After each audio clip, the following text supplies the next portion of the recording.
मुझे कुछ पैसों की ज़रूरत है।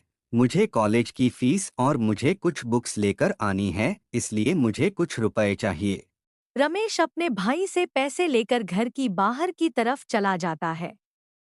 रमेश का बड़ा भाई ट्रैक्टर चलाता था अपने गांव में। उसे ट्रैक्टर से कमाने वाले पैसों से रमेश का बड़ा भाई अपने घर को चलाता था और साथ ही साथ में रमेश का भाई उसकी पढ़ाई का खर्चा भी उठाता था।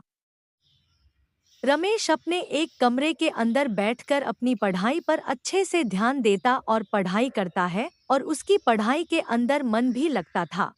भैया मुझे बाहर जाना पड़ेगा दूसरे शहर पढ़ाई करने के लिए। चले तो जाना, लेकिन शहर के अंदर रहोगे किसके पास? दूसरे शहर में जाकर मैं हॉस्टल के अंदर रहूंगा और वहीं पर पढ़ूंगा और मुझे दूसरे शहर जाना ही पड़ेगा भैया। सुनील पेड़ के पास खड़ा हो जाता है और सोचता है कि मेरे पास तो इतने पैसे हैं ही नहीं, मैं रमेश को शहर भेज दूं और उसको पढ़ा सकूं। मैंने उसको हाँ तो भर दिया, लेकिन मैं उसे कैसे भेजूंगा? इतने पैसे कहाँ से आएंगे मेरे पास?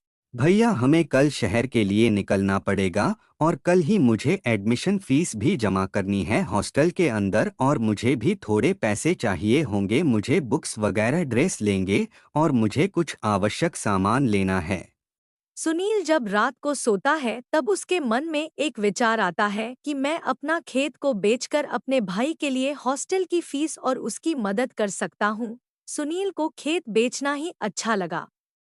सुनील सुबह सुबह अपने घर से खेत को बेचने के लिए निकल जाता है। सुनील अपना खेत किसी सेठ को भेज देता है और पैसे ले लेता है। सुनील अपने छोटे भाई को पढ़ाई करने के लिए शहर में छोड़ने चल जाता है। सुनील ने अपने खेत को तो बेच दिया था, लेकिन उसके पास एक ट्रैक्टर था। वह अपना गुजारा उससे ही करता था, अपने गांव में चलाकर मजदूरी करता था। 6 महीने बीत चुके थे। सुनील की रमेश से बात भी नहीं हुई थी और रमेश कैसा है उसके बारे में कुछ खबर भी नहीं थी और रमेश के शहर से कोई खबर नहीं आई थी। यह चिंता सुनील को सता रही थी। दूसरे दिन गांव में डाकिया आता है। वह धीरे धीरे सुनील के घर की तरफ जा रहा होता है। सुनील, आपने कई दिनों से लोन जमा नहीं किया है, इसके कारण आपका ट्रैक्टर हमें ले जाना पड़ेगा। आपको ट्रैक्टर वापस लेना है तो लोन भर कर ले लेना। सुनील ने अपने गांव वालों से भी उधार लिया था और वह उधार चुकाने के लिए उसने अपना घर बेच दिया कि वह लोग उसको पैसे के लिए रोज परेशान क्या करते थे। सुनील एक मंदिर के पास आ जाता है और उसके पास खड़ा होकर सोचता है कि मैं इस मंदिर के अंदर ही रहूंगा और कोई गुजारा नहीं है मेरे पास।